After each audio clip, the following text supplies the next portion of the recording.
je crois que c'est tout à fait sain de hiérarchiser nos lectures et de les défendre avec véhémence. Et je crois que s'engueuler à propos de la littérature prouve qu'elle est encore vivante. Et qu'on mette autant de véhémence à s'engueuler à propos de la littérature qu'on peut en mettre à s'engueuler sur la politique, par exemple, prouve quand même qu'elle n'est pas qu'un loisir futile destiné à combler le désœuvrement de nos heures creuses, mais qu'elle est quelque chose qui engage toute notre vie et que notre vie s'éprouve par et pour la littérature. Quand j'écouterai cet épisode, j'entendrai, malgré moi, tout ce qui n'y est pas. Tout ce que François-Henri Désérable m'a confié une fois que j'avais arrêté d'enregistrer. Et, comme la plus belle lecture, c'est celle qu'on n'a pas encore faite, le plus bel épisode est fait de tout ce qui n'existe que dans nos souvenirs. François-Henri Désérable a écrit plusieurs romans et récits, dont le sublime Mon maître et mon vainqueur, une des plus belles histoires d'amour jamais écrites. Et le dernier en date, aux éditions Gallimard, Chagrin d'un chant inachevé, sur le voyage en Amérique du Sud de Che Guevara. Dans Tout ce que vous n'entendrez pas, il est question de galettes des rois, de café et de chocolat chaud, d'histoires d'amour violentes qui donnent naissance à des romans, de revues chinées dans des marchés anciens et de manuscrits volés. Pour le reste, j'ai écouté FH tout en haut de la colline de Montmartre avec sa bibliothèque qui déborde sur le palier. Pour le reste, il y avait les nuits passées à dévorer des livres, les mots qui envahissent tout et la pièce et la peau, les voyages sac au dos pour découvrir le monde et les pianos qui dansent sur un paquebot. Pour le reste, il y a ce qu'il y a de plus beau avec les livres, les amitiés qui naissent avec des écrivains morts ou vivants, les impatiences insatiables et le plaisir de la conversation. Aimer les livres parce que la littérature est vivante et y engager sa vie, toute sa vie, par et pour les histoires qu'on se raconte. À vous qui, à votre tour, irez vous réfugier dans un livre cette nuit, bienvenue dans notre podcast Des gens qui lisent et dans la bibliothèque de François-Henri Désérable. La première question que je pose, comment je t'appelle? Comment t'appelles les gens? FH, François-Henri, FH. Il m'appelle pas François parce que c'est le prénom de mon père. Et c'est la raison pour laquelle ma mère m'a appelé François-Henri. Elle voulait appeler son fils François et comme mon père s'appelait déjà François, elle s'est dit c'est pas possible. C'est-à-dire avant même de rencontrer ton père, elle voulait appeler son fils François. Oui, c'est ça. Et c'est pour ça que je m'appelle François-Henri, qui est un prénom que je déteste parce que je trouve que ça correspond assez peu à qui je suis, parce que ça fait très châtelain, François-Henri. Alors on a déjà commencé à discuter depuis quelques minutes, mais la vraie officielle première question de cet échange, c'est où sommes-nous, François-Henri, et pourquoi est-ce qu'on se voit ici? Alors on est à Montmartre, où j'habite depuis une dizaine d'années, chez moi, dans un appartement au 4e et dernier étage. Est-ce que il y aurait un mot ou une phrase qui définirait ton rapport à la lecture? Quel genre de lecteur tu dirais que tu es aujourd'hui? Peut-être que ça a changé au fil des années. Je pense, mais la phrase qui définit le mieux mon rapport à la lecture, c'est une phrase de Borges, que je cite énormément dans toutes les interviews, donc les gens qui m'écoutent à chaque fois, vous pensez que je radote, et ils auront bien raison. Mais je la trouve tellement juste, cette phrase. Borges disait, certains se flattent des pages qu'ils ont écrites, pour ma part, je suis fier de celles que j'ai lues. Et je crois que tous les écrivains pourraient endosser cette phrase. Moi, je ne connais pas un seul grand écrivain, une seule grande écrivaine qui ne soit pas un grand lecteur ou une grande lectrice. C'est vraiment le dénominateur commun, quoi. Si on a envie d'écrire, si on a envie de bien écrire, il faut d'abord être un lecteur. C'est quelque chose que tu as embrassé dès le début. La lecture, c'est arrivé comment dans ma vie? Ouais. Bon, c'est arrivé tout naturellement en CP, quand j'ai appris à écrire avec un livre de Joseph Valverdu qui s'appelle Vif Argent, qui est l'histoire d'un petit chiot qui a été abandonné au bord d'une route et qui est ramassé par une famille. En CP, t'as lu ça? Ouais, je me souviens très bien. J'ai toujours le livre. Enfin là, je l'ai pas là, mais je sais qu'il est chez mes parents. C'est le livre avec lequel j'ai appris à lire. Ce qui ne m'a pas inoculé le virus ou le goût de la lecture, parce que peut-être que comme tous les enfants, je lisais un peu, mais j'ai pas de souvenir de ça. Je me souviens avoir vu quelques lectures épiphaniques quand j'avais à peu près 14-15 ans et que j'ai découvert Alexandre Dumas ou Agatha Christie. Je me souviens très bien de ma lecture du Crime de l'Orient Express, je me souviens très bien de ma lecture du Comte de Monte Cristo ou des Trois Mousquetaires, qui étaient des livres que m'avait offert ma marraine, Martine, qui est décédée depuis et qui a eu une importance considérable dans ma vie, notamment quand je me suis mis à écrire. Elle m'avait offert ces livres-là. Je me souviens très bien de ma lecture du Comte de Monte Cristo, parce qu'à l'époque je jouais beaucoup au hockey sur glace et j'étais à un stage de hockey sur glace à Chamonix. Et je dormais dans un dortoir, et pendant que mes compagnons de dortoir s'adonnaient à des activités beaucoup moins littéraires, eh bien moi j'étais plongé dans le conte de Monte Cristo, et j'avais trouvé ça formidable. Le conte de Monte Cristo est un livre qui est impossible à lâcher avant au moins 300 pages, c'est-à-dire jusqu'au moment où Dantès s'évade du château d'If, vous êtes tenu en haleine. C'est vraiment, je trouve, un immense livre. Et Dumas est vraiment l'un des géants du 19e siècle. En revanche, paradoxalement, même si j'ai eu quelques lectures comme ça, j'étais pas du tout un lecteur dans mes jeunes années. Et je me contentais des prescriptions scolaires, encore je ne les lisais pas toutes. Il y a eu la lecture de Romain Gary, de La promesse de l'aube, qui a été très importante pour moi en classe de première. J'avais une prof de français qui l'avait mise au programme du bac. Cette prof s'appelait Madame Osière. Je me rappelle très bien. 10 ans plus tard, elle est apparue en couverture de Paris Match, et elle avait changé de nom, elle s'appelait Madame Macron. Et elle avait mis plusieurs livres au programme du bac. Elle avait mis notamment Madame Bovary de Flaubert, que j'avais détesté à l'époque et qui est aujourd'hui un des livres que je préfère. Et Madame Bovary, je me souviens que Madame Mosière nous avait parlé de sa phrase préférée. Elle nous disait que sa phrase préférée, c'était lorsque Flaubert écrit sur Charles, sa conversation était plate comme un trottoir de rue. Les idées de tout le monde y défilaient dans leur costume ordinaire. Je me souviens que la lecture de Madame Bovary m'avait considérablement emmerdé à l'âge de 16-17 ans, et ça n'est que des années plus tard, vers 20 ans, quand j'ai redécouvert Flaubert, que j'ai pu en tomber amoureux. Depuis, c'est vraiment un des écrivains que j'ai lu avec le plus de ferveur, notamment la correspondance de Flaubert, que je trouve assez extraordinaire, et je me suis promis un jour de faire un spectacle, de faire un one-man show sur la correspondance de Flaubert, où j'irais réciter des extraits de la correspondance de Flaubert sur une scène. Et en fait, ça n'est qu'à 18 ans, ça n'est vraiment qu'à 18 ans, à l'âge de 18 ans, alors que je suis rentré en fac de droit. Je suis rentré en fac de droit pour une région de proximité géographique avec la patinoire. J'habitais à Amiens à l'époque. J'ai commencé à embrasser une carrière de joueur de hockey sur glace professionnel. Je me suis assez vite emmerdé sur les bancs de la fac de droit. Je n'allais pas beaucoup en cours et j'ai commencé à fréquenter la bibliothèque Louis Aragon à Amiens. Et je me souviens très bien du premier livre que j'ai pris. J'ai cherché le plus gros livre que je pouvais trouver et je suis tombé sur Belle du Seigneur d'Albert Cohen. 1110 pages dans l'édition Folio. Après avoir refermé Belle du Seigneur, eh bien, je me suis dit, voilà à quoi j'aimerais consacrer ma vie. Ça ne m'a jamais lâché. Je me suis mis à écrire, mais à lire vraiment comme un fou. Et ça, c'est vraiment la fréquentation des bibliothèques. C'est quand même extraordinaire parce que les gens qui disent parfois, j'entends, oui, mais lire, ça coûte cher. Mais non, lire, c'est gratuit. Vous prenez une carte de bibliothèque ou alors ça coûte 5 € l'année et vous pouvez emprunter à peu près tous les livres que vous voulez. Alors, ce qu'il y a de formidable dans les bibliothèques, on y va avec l'idée très précise d'un livre qu'on veut emprunter. Et on revient avec 10 autres livres qu'on n'avait pas prévu d'emprunter. Et moi, c'est comme ça que s'est faite mon éducation littéraire, de manière très anarchique. Chez toi, enfant, adolescent, il y avait des livres, il y avait des habitudes de lecture de la part des gens qui vivaient avec toi. On te racontait des histoires. Il y avait quand même cette ambiance-là ou vraiment pas? Ça serait mentir de dire qu'il n'y avait pas de livres. Il y en avait. Il y avait toujours le prix Goncourt de l'année que ma grand-mère, donc la mère de ma mère, offrait systématiquement à mon père. Mon père lisait aussi des essais. Je me souviens d'un essai qui a beaucoup compté pour moi par la suite. Un essai d'un certain Simon Singh sur le dernier théorème de Fermat. Et je me souviens avoir feuilleté à l'époque ce livre. Et c'est sur la résolution d'un théorème de Pierre de Fermat par un mathématicien qui s'appelle Andrew Wiles, qui était donc c'est un des plus grands problèmes mathématiques de l'histoire. Et l'auteur expliquait comment Andrew Wiles, pour résoudre le théorème de Fermat, avait utilisé les travaux d'Évariste Galois. Et donc, je devais avoir 16 ans, et j'ai découvert l'existence d'Évariste Galois, sur qui, des années plus tard, j'ai écrit, mon deuxième livre et mon premier roman, qui s'appelle Évariste, est une biographie légèrement romancée, parce qu'il y a des pans entiers de la vie d'Évariste qu'on ne connaît pas, d'Évariste Galois, qui est ce mathématicien de génie, mort en duel. T'as parlé des bibliothèques beaucoup, donc ça veut dire que les premiers livres que t'as lu, dévoré, ce sont pas des livres que tu avais à toi. Est-ce que tu as besoin de garder un livre que tu as aimé avec toi, chez toi Bon, aujourd'hui, je l'ai plus en bibliothèque parce que bon, déjà je reçois beaucoup de livres.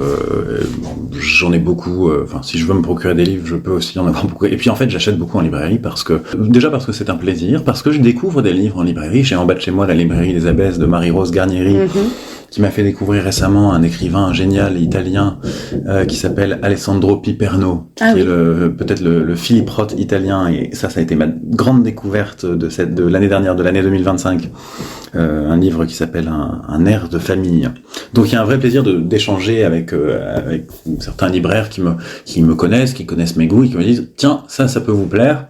Et donc j'aime bien me laisser embarquer. J'achète beaucoup de livres en librairie. J'ai 3 bibliothèques chez moi. J'en ai une dans mon salon, une dans ma chambre et une sur mon palier. Où je vis au dernier étage, je me suis arrogé les droits de faire de mon palier une bibliothèque.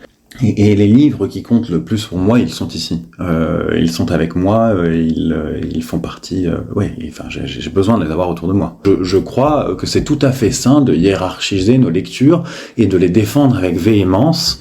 Et je crois que s'engueuler à propos de la littérature prouve qu'elle est encore vivante. Et qu'on mette autant de véhémence à s'engueuler à propos de la littérature qu'on peut en mettre à s'engueuler sur la politique, par exemple, mais prouve quand même que elle n'est pas qu'un loisir futile destiné à combler le désœuvrement de nos heures creuses, mais qu'elle est quelque chose qui engage toute notre vie et que notre vie s'éprouve par et pour la littérature.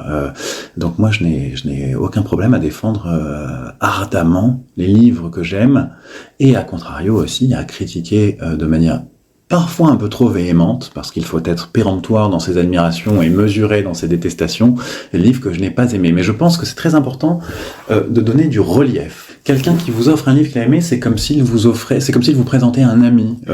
J'ai coutume de dire que la littérature est peut-être le moyen le plus sûr de se lier d'amitié avec des gens qui sont morts avant notre naissance. Romain Gary, Nicolas Bouvier, Alexandre Dumas, Arthur Rimbaud, Paul Verlaine sont des amis très proches. Mais Romain Gary est quelqu'un à qui je pense quasiment tous les jours de ma vie.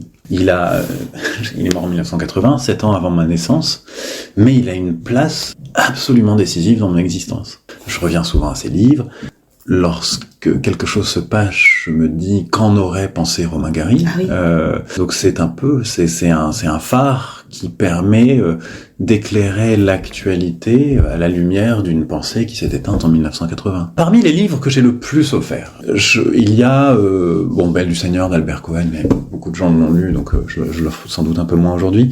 Il y a un livre d'Emmanuel Carrère que j'ai beaucoup offert, qui s'appelle D'autres vies que la mienne, qui je trouve est un livre tout à fait bouleversant, qui est en 2 parties. La première sur le tsunami en Asie du Sud-Est, parce que Carrère était au Sri Lanka quand il y a eu le tsunami il y a une vingtaine d'années. Et la deuxième partie sur sa belle-sœur de l'époque, qui était une juge au tribunal d'instance de Vienne, qui a eu un cancer et qui est morte, qui est décédée d'un cancer. Et Carrère raconte tout le parcours professionnel de cette femme et son parcours contre la maladie.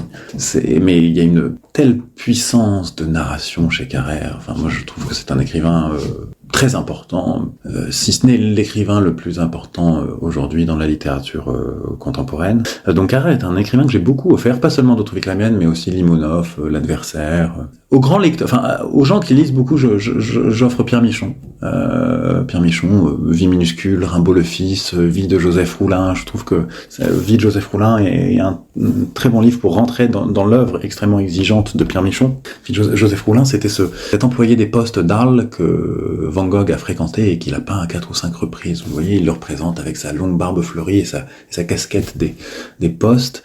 Et Michon raconte Van Gogh à travers la figure de cette vie minuscule qu'est Joseph Roulin. J'offre beaucoup Jean-Philippe Toussaint, la tétralogie sur Marie, qui pour moi est le plus grand roman d'amour du XXIe siècle. Donc il a écrit 4 livres, Faire l'amour, Fuir, La vérité sur Marie et Nu. L'ensemble forme un ensemble romanesque cohérent qui s'appelle MMMM, du nom de l'héroïne Marie-Madeleine Marguerite de Montalt. Les meilleures scènes de sexe de la littérature contemporaine se trouvent, je crois, dans MMMM. Si on parle de scènes de sexe, j'offre pas mal aussi Emma Becker. Okay. Je trouve que c'est une des écrivaines les plus importantes aujourd'hui. Je trouve son travail remarquable et surtout elle me fait rire. Elle est extrêmement drôle. Son dernier livre, Le Mal Joli, est un des meilleurs romans sur la passion amoureuse. Oui, assez vaste. J'offre de la poésie. Il y a un livre d'André Chédid, la grand-mère de M, le chanteur, très grande poétesse qui est décédée il y a quelques années. Un livre de poésie qui s'appelle Rythme. Je trouve que c'est très beau. Je me souviens d'un vers. Ainsi s'esquivent nos nos années, si tôt vécues et consommées. Comment tu choisis tes lectures? Est-ce qu'il y a une sorte de dénominateur commun aux livres que tu aimes lire? Oui, ce sont des livres qui sont écrits. Par écrit, j'entends que ce sont des livres... il y a deux choses dans la littérature, il y a une histoire et un style, il y a le fond et la forme. Je peux tout à fait lire un livre qui n'a pas d'histoire, mais qui a un style. En revanche, je ne peux pas lire un livre qui a une histoire, mais qui n'a pas de style. Alors bon, il faudrait définir ce qu'est le style. Le style, c'est le grain et l'intensité d'une voix par écrit, d'une voix si singulière qu'elle va imposer en quelques lignes une présence reconnaissable entre toutes. C'est la définition que j'ai essayé de forger du style. Bon, elle n'est pas aussi bonne que celle de Colette qui disait « c'est écrire comme personne avec les mots de tout le monde ». J'aime entendre une voix, j'aime qu'il y ait une voix. Pour moi, un style, c'est lorsque vous avez déjà lu un livre d'un écrivain et que vous en ouvrez un autre sans avoir lu le nom sur la couverture et qu'en quelques phrases ou quelques paragraphes ou quelques pages, vous vous dites « Ah, c'est lui, c'est lui, c'est elle ». T'en as cité déjà beaucoup, mais aujourd'hui, les livres les plus importants pour toi, ce seraient lesquels si tu en avais 2-3 à garder uniquement? Bon, évidemment, Belle du Seigneur d'Albert Cohen a eu une influence considérable parce que c'est le livre qui m'a donné envie d'écrire. Mais bon, je n'écris pas à la manière d'Albert Cohen. Enfin, j'ai pas la même écriture, mais c'est quelqu'un qui aussi est très drôle. Donc ça a beaucoup compté, de même que Romain Gary a énormément compté pour moi, d'essayer de mêler le tragique à la drôlerie. Gary a eu cette phrase célèbre, il disait que l'humour est l'arme blanche des hommes désarmés, qu'elle est une déclaration de supériorité de l'homme sur le sort qui l'accable. C'est le sort qui lui est fait. Je ne sais pas si je le cite très bien, mais c'est une mise à distance du réel qui vient vous fracasser. Je crois que ça je ne crois pas. Je suis persuadé que mon écriture a été largement influencée par Albert Cohen et Romain Gary. J'ai peut-être compris avec Pierre Michon que ce qui avait de plus important c'était le rythme de la phrase, c'était la sonorité. Et puis un autre écrivain qui a énormément compté, c'est Nicolas Bouvier. Nicolas Bouvier a énormément compté pour moi parce que à partir du moment où j'ai lu L'usage du monde, je n'ai eu qu'une envie, c'est de prendre mon sac de troquer mon sac de hockey contre un sac de voyage et de parcourir le monde et d'essayer de prendre le pouls du monde en le foulant de mes pas. Tu cites beaucoup de phrases, de passages, de choses qui t'ont marqué. Tu relis les livres que tu as aimés. Bien sûr. Oui, bien sûr. Pas forcément. Beaucoup de gens disent maintenant il y a tellement de choses à lire, je peux pas relire, etc. Ah oui, mais la connaissance intime d'une œuvre passe par la relecture. Okay. Il y a des livres que j'ai lus 10-12 fois. Très grand plaisir de relecture. Alors parfois, paradoxalement, il y a des livres qu'on lit par exemple à 20 ans et qui nous ont enchantés à 20 ans. Et on les relit 10 ou 15 ans plus tard et on est consterné parce qu'on se dit mais qu'est-ce qui a bien pu me plaire dans cette lecture lorsque j'ai été plus jeune, parce que notre palais littéraire s'est aiguisé, s'est affiné, on a appris à déguster la littérature et à déceler certains arômes que nous n'étions pas en mesure de déceler lorsqu'on avait 20 ans. Les Russes ont un terme razbriuto qui est ce sentiment que vous éprouvez à l'égard d'une personne que vous avez aimée et que vous n'aimez plus. Okay. Et peut-être qu'on pourrait un peu essayer de former un néologisme pour parler de ces livres que l'on a aimés avec ferveur, avec passion, avec ardeur, et pour lesquels on ne ressent absolument plus aucun amour. Quand je relis un livre que j'ai lu il y a longtemps, j'ai peur. Enfin, j'ai peur, oui. C'est peut-être trop, mais j'ai une certaine méfiance à l'égard de certains livres qui m'ont beaucoup plu lorsque j'avais 20 ans, parce que je me dis, qu'est-ce que je vais en penser aujourd'hui ? Et ça m'est arrivé. Il y a quelques années, pendant le confinement, j'ai été confiné à la maison Julien Gracq, qui est aujourd'hui la maison de Julien Gracq à Saint-Florent-le-Vieil, au bord de la Loire, a été transformée après sa mort en résidence d'écriture. Et j'avais eu la chance d'obtenir 2 mois de résidence, et ça a coïncidé. C'était fin février 2020, et ça a coïncidé avec le confinement. Et donc je me suis retrouvé dans cette maison avec 20 000 livres, les 20 000 livres de Julien Gracq à ma disposition, la Loire à mes pieds, et rien d'autre à faire que de lire. Et j'ai trouvé dans la bibliothèque de Julien Gracq un livre que j'avais lu à l'âge de 18, 19 ou 20 ans, que j'avais adoré, qui s'appelle Le Parfum de Patrick Suskind. J'avais quelques préventions à le relire parce que ce livre m'avait laissé un souvenir de lecture si éblouissant que je ne voulais pas le déprécier a posteriori. Et j'ai commencé à relire le premier chapitre. Et le premier chapitre était toujours aussi génial qu'il ne l'était 15 ans plus tôt. Et finalement, j'ai lu le 2e chapitre, puis le 3e, et puis j'ai tout lu. Et je l'ai trouvé tout aussi formidable. Ça va, c'est une histoire qui se finit bien. Donc ça, c'est une histoire qui se finit bien. Est-ce que tu laisses une trace dans tes livres du moment dans lequel tu lis? Est-ce que tu les cornes? Est-ce que tu écris dedans? Est-ce que tu laisses des choses dedans? Comment tu les traites, les livres de ta vie? Je les corne pas parce que je mets un marque-page Okay. ou mon crayon à papier. T'écris dans tes livres. Ouais, mais oui, je lis toujours un crayon à la main. J'ai toujours un crayon à la main et je prends énormément de, je souligne, je fais des petites, Des accolades. des accolades, des parenthèses à côté des passages que j'ai aimés. Et parfois je note des choses, donc je n'hésite pas à écrire dans les livres. En revanche, je ne les corne pas, je mets un marque-page. J'aime beaucoup cette histoire de Lavoisier que j'ai racontée dans Tu montreras ma tête au peuple, qui était mon premier livre. Donc Lavoisier est un des plus grands esprits du XVIIIe siècle, qui était en train de lire un livre dans la cellule dans laquelle il se trouvait avant qu'on l'amène à l'échafaud, et le bourreau, par égard pour ce grand scientifique, a décidé de ne pas lui lier les mains dans le dos, de sorte que Lavoisier a pu continuer sa lecture lorsqu'il était sur la charrette qui le menait à l'échafaud, qui se trouvait place de la Révolution, donc place de la Concorde aujourd'hui. Et juste avant d'aller poser sa tête sur le billot de la guillotine, il a placé un marque-page, ou alors il a corné la page à laquelle s'est arrêtée sa lecture. Je trouve que c'est une manière de mourir avec élégance. Et est-ce que tu as envie de me parler de celui que tu lis? Oui, là, non, mais j'en ai terminé un hier, mais il est pas encore sorti. C'est Un été avec Romain Gary de Maria Pourchet, qu'elle m'a demandé de relire, et je lui ai fait un long retour. Est-ce qu'elle m'a répondu? Elle m'a pas encore répondu. Non, je lui ai envoyé un long mail hier soir à 1h du matin, quand même, elle aurait pu me répondre. On pourrait presque l'appeler pour l'engueuler, là. Si tu veux, on peut mettre ce message. Tu veux? Bah alors, attends, je le mets en haut-parleur. Je sais pas si elle va répondre. Si elle m'a pas répondu, c'est peut-être qu'elle avait quelque chose à foutre ce matin. J'étais en train de lire ton Alors, mail. attends, avant que tu dises des conneries, je te préviens que je suis en interview et que j'ai mis le haut-parleur parce qu'on vient de me poser la question quel est le dernier livre que vous avez lu, et j'ai dit écoutez, c'est un livre qui n'est pas encore sorti, il est formidable, c'est Un été avec Romain Gary de Maria Pourchet. Je lui ai envoyé un long mail à 1h du matin hier, elle ne m'a pas encore répondu. Elle m'a dit vous voulez qu'on l'appelle? Je me lève. Je suis avec Dolly qui est à une librairie magnifique dont tu veux peut-être... Bonjour, chez une librairie à Sartrouville, des gens qui disent désolé de vous cueillir. Mais je vous ai déjà vu, je crois, Oui, on s'est croisés à la déjà. grande librairie. Bah, je vous dérange pas plus longtemps alors. Bon, c'est nous qui appelons. Non, mais... Voilà. Bon, bref, sache que j'étais en train de faire la réclame d'Un été avec Gary. Mais c'est formidable. Mais voilà, je te rappelle, mais merci pour ce travail. C'est d'une générosité folle. Voilà, vous pouvez le mettre dans le. Voilà, gardons-le. Je le garderai. Bon, allez, je t'embrasse. C'est le personnage le plus généreux de la scène littéraire. Bisous. Super.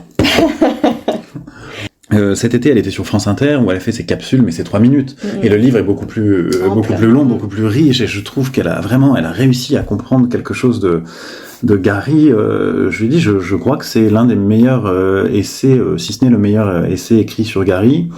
Mais surtout, c'est un livre que j'aurais aimé avoir écrit. Non seulement c'est un livre que j'aurais aimé avoir écrit, mais en sachant très bien que je n'y serais pas parvenu. C'est un dispositif épistolaire. Elle l'écrit à Romain Gary, elle le voit, et c'est très incarné, c'est ironique, c'est subjectif, c'est cultivé, ça n'est pas pédant, et c'est une conscience qui s'adresse à une autre conscience qui est assez rare dans les travaux biographiques. Et on n'a qu'une envie, c'est de se plonger ou de se replonger dans la lecture de Gary, et notamment de lire certains de ses livres qui sont les plus méconnus, parce que si on parle de Gary, évidemment, on est tenté de parler de La promesse de l'aube ou de La vie devant soi, qui sont des très grands livres, qui sont ses plus connus, mais il y a aussi j'ai envie de dire des petites pépites, j'aime pas cette expression, mais il y a des livres beaucoup plus méconnus dans ses bibliographies qui sont formidables. Moi, l'un de ceux que je préfère, c'est La danse de Gengis Khan, et Maria parle formidablement d'un livre que je n'ai pas lu depuis très longtemps, qui s'appelle Le Grand Vestiaire, et je n'ai qu'une envie maintenant, c'est de relire Le Grand Vestiaire. Je me suis forgé quelques solides amitiés parmi les écrivains. Quelques écrivains comme ça qui font partie de ma galaxie amicale et évidemment leurs retours de lecture me sont très importants, très précieux. On se lit les uns les autres et c'est extrêmement important. Je trouve que la première instance de légitimation de notre travail, c'est le regard que posent nos pairs. On a abordé beaucoup de choses, je te remercie. On va entamer la dernière partie de cet échange qu'on a intitulé le passeport littéraire. C'est des questions un peu plus formelles je pose à tout le monde. La première d'entre elles, François-Henri, si tu étais le titre d'un livre. Alors un titre que j'adore, qui peut-être est l'un des plus beaux titres de la littérature française, L'insoutenable légèreté de l'être. Bon, enfin, cela dit, je dis l'un des plus beaux titres de la littérature française, mais il l'a écrit en tchèque. Oui, c'est en tchèque celui-là. Ouais. Peut-être ça serait ça, l'insoutenable légèreté de l'être. Pour la beauté de cette phrase ou parce que ça raconte quelque chose pour toi? À la fois pour la beauté du titre et parce que je trouve qu'il est assez difficile aujourd'hui, dans la situation géopolitique internationale absolument désastreuse que nous traversons, et bien de garder sa légèreté. Et je trouve que c'est difficile et néanmoins c'est fondamental. Donc l'insoutenable légèreté de l'être, voilà, tout mon titre. Est-ce qu'il y a un personnage de roman, un héros, une héroïne que tu aurais aimé incarner? On a tous envie d'être D'Artagnan. C'est la première fois qu'on me donne cette réponse. Ah bon? Ah oui, ouais, D'Artagnan pour son panache. Ulysse. Ah. Ouais. Ulysse qui est à la fois quelqu'un d'extrêmement rusé et en même temps qui a du panache et qui voyage. Comme un D'Artagnan. Et qui rentre par amour. Ça, c'est très beau. Oh, il met le temps quand même. Hein. Et puis il met le temps parce que 1000 embûches ont été semées contre lui. Mais en fait, il n'a qu'une envie, c'est de rentrer à Ithaque, de retrouver sa femme et son chien. Est-ce que tu m'en as cité beaucoup, mais est-ce qu'il y a une phrase ou un vers ou une citation qui t'accompagne? Il y a, pas très loin d'ici, au cimetière de Montmartre, la tombe de Stendhal. Et l'épitaphe de Stendhal, c'est Milanese scrisse amo vice. 1000 années, il a écrit, il a aimé, il a vécu. Et je trouve que qu'une vie puisse s'inscrire dans ces 3 verbes-là, écrire, aimer, vivre, est un joli programme de vie. Et moi, je me suis fait tatouer cette épitaphe sur mon avant-bras droit, mais j'ai substitué vénitien, à milanais. Mais t'es vénitien? Je me sens fondamentalement vénitien. Au niveau de l'origine, de la littérature? J'ai des origines vénitiennes et maternelles. Et c'est une ville dans laquelle je suis allé pour la première fois à l'âge de 20 ans. Et j'ai eu l'impression qu'un lieu était là et qui m'attendait depuis des siècles. Je suis arrivé à la gare de Santa Lucia un soir et puis j'ai pris le Vaporetto sur le Grand Canal qui était éclairé.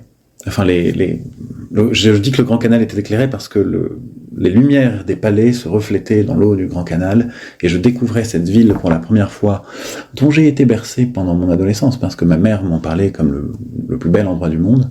Et nous n'y étions pourtant jamais allés. Et je me suis retrouvé là et ça a été un coup de foudre absolu. Enfin, c'est l'endroit du monde qui m'est le plus cher et je souhaite ardemment, mais je l'ai déjà dit ça aussi en interview, mais c'est bien parce que ça a valeur testamentaire, que mes cendres soient un jour dispersées depuis la Punta della Dogana à Venise. Un des plus beaux livres sur Venise, tu dirais, ce serait quoi? Pour découvrir ou la lire. Alors il n'y a pas à ma connaissance en tout cas, il n'y a pas de bon roman sur Venise. Okay. Je trouve qu'aucun romancier n'est parvenu à capter l'essence de Venise dans un roman. En revanche, il y a de très bons essais. Et il y en a un pour lequel je garde une affection toute particulière parce que je l'avais sous le bras la première fois que je suis arrivé à Venise. C'est le Dictionnaire amoureux de Venise de Philippe Solers. Et je me souviens que lui y allait souvent avec Dominique Rollin, qui était l'un des grands amours de sa vie. Et à la mort de Dominique Rollin, il a décidé de cesser d'aller à Venise. Et apprenant un jour que j'étais sur le point de partir pour Venise, il m'appelle et il me dit « Désérable, c'est Solers. J'ai appris par Anne Vijoux, qui est mon éditrice chez Gallimard, que vous alliez partir. Est-ce que vous pouvez me rendre un service? Posez 2 cierges pour moi à Santa Maria della Salute. Enfin, posez 2 cierges à Santa Maria della Salute pour Dominique et moi. Merci. » Et il raccroche. Tu l'as fait? Et je trouve ça très beau et je le fais maintenant à chaque fois. Est-ce que tu sais déjà quelle est ta prochaine lecture? Le prochain livre que je vais lire là tout prochainement, c'est le Bocuse d'un ami qui s'appelle Gauthier Battistella. Lui est un spécialiste, il n'est pas seulement romancier, il est spécialiste de la gastronomie, il a été longtemps travaillé au Guide Michelin, et là il vient d'écrire la biographie de Paul Bocuse, et ça va être le prochain livre que je vais lire, là je vais le commencer tout à l'heure. Peut-être que je me doute de ta réponse, mais je te pose quand même la question, est-ce qu'il y a un écrivain, mort ou vivant, que tu aurais aimé rencontrer? Gary. Ouais, j'aurais aimé l'avoir à ma table. Alors bon, il paraît qu'il avait pour habitude de parler de lui pendant 1 heure, et à la fin il disait « Bon, assez parlé de moi, qu'est-ce que t'as pensé de mon dernier livre ?» La particularité de ce podcast, c'est que la personne que j'ai vue avant toi t'adresse une question, mais sans savoir qu'elle sera pour toi, c'est une question à l'inconnu. C'est Thibaut Delman qui a publié un premier roman au Tripode qui s'appelle L'Entroubli, qui t'adresse la question suivante. Est-ce qu'écrire, c'est mettre à distance ? Alors bon, la question est piégeuse parce qu'on peut la comprendre de différentes façons, mais la première qui me vient à l'esprit, est-ce que c'est mettre à distance ? Oui, alors mais c'est une distance qui peut être un peu fallacieuse, parce que lorsqu'on écrit, on creuse, donc on creuse en nous-mêmes, et puis on finit par inscrire dans le marbre. C'est le contraire d'une lutte contre l'oubli, écrire. Moi, j'ai écrit un livre qui s'appelle Mon maître et mon vainqueur, qui a été tiré d'une histoire d'amour que j'ai réellement vécue. Eh bien, je n'ai fait que ressasser, pendant tout le temps de l'écriture, cette histoire d'amour, de la creuser, de l'explorer sous différentes facettes, même si celle que j'ai écrite est fictive. Mais le fait est que je n'aurais pas écrit ce livre si je n'avais pas vécu cette histoire passionnelle. Non, je suis pas sûr non, justement, on creuse une obsession. Non, mais pas à distance. Je te remercie, je lui ferai part de ta réponse. À ton tour, il faut que tu poses une question à la personne que je verrai après toi, sans savoir qui il ou elle est. Est-ce que tu as un peu réfléchi à ça ? Est-ce que vous considérez la littérature comme un acte qui engage toute votre vie ? Ou est-ce, comme pour beaucoup d'écrivains, le simple marchepied de vos ambitions sociales ? J'ai une toute dernière question, après je te laisse tranquille. Est-ce que parmi les livres dont tu m'as parlé, ou peut-être d'autres dont tu m'as pas parlé, il y en a un dont tu me conseilles à moi, elle est sûre, absolument. Toi en particulier. Alors le problème c'est que je connais pas, je te connais pas encore assez bien, donc je ne connais pas malheureusement tes goûts littéraires. Si tu n'as jamais lu la tétralogie sur Marie de Jean-Philippe Toussaint, moi je la trouve formidable. Mais alors toi, quels sont tes écrivains fétiches, quelles sont les dernières lectures qui t'ont ému ? Tu veux dire ? Non, mais... très jeune, une vingtaine d'années, j'ai beaucoup lu Alessandro Baricco et j'ai très peur de le relire maintenant. Alors tiens, ça c'est un très bon exemple, parce que moi j'avais lu Soi. Ah oui, que j'avais tellement aimé. Et moi j'avais détesté. C'est vrai ? J'avais détesté, mais alors détesté, je trouvais ça gnangnan. Oh non ! Mais... Pourquoi on finit là-dessus ? Non mais alors on va pas finir là-dessus, parce qu'il y a un gros mais. Récemment, on m'a mis dans les mains Novecento pianiste. Mm-hmm. Et j'ai trouvé que c'était une petite merveille. Et alors, voilà, Baricco fait partie de ces rares écrivains dont j'ai détesté la première lecture, et dont j'ai lu un autre livre qui m'a enchanté. Vraiment une petite merveille, Novecento pianiste, et ça m'a donné envie de lire d'autres livres de Baricco, ce que je n'ai pas encore fait depuis. Il y a cette scène extraordinaire parce que c'est sur un paquebot, tu t'en souviens. Bien sûr, et à un moment, le pianiste libère les roues du piano, et le paquebot tangue comme ça dans l'Atlantique, et le piano il continue à jouer au piano, et le piano se promène dans la salle. Mais c'est magnifique, cette scène. Voilà, Novecento pianiste. Ça aussi, c'est un petit livre, ça fait moins de 100 pages sans doute. Merci beaucoup, François. Je t'en prie, c'était un grand plaisir. C'était le podcast Des gens qui lisent dans la bibliothèque des écrivains avec François-Henri Désérable. Retrouvez sa sélection de livres et les autres épisodes sur le site de la librairie www.desgendsquilisent.fr. Si vous avez aimé ce podcast, parlez-en à d'autres gens qui lisent et dites-le nous surtout. À bientôt, à la découverte d'une autre bibliothèque, et d'ici là, belle journée dans les livres.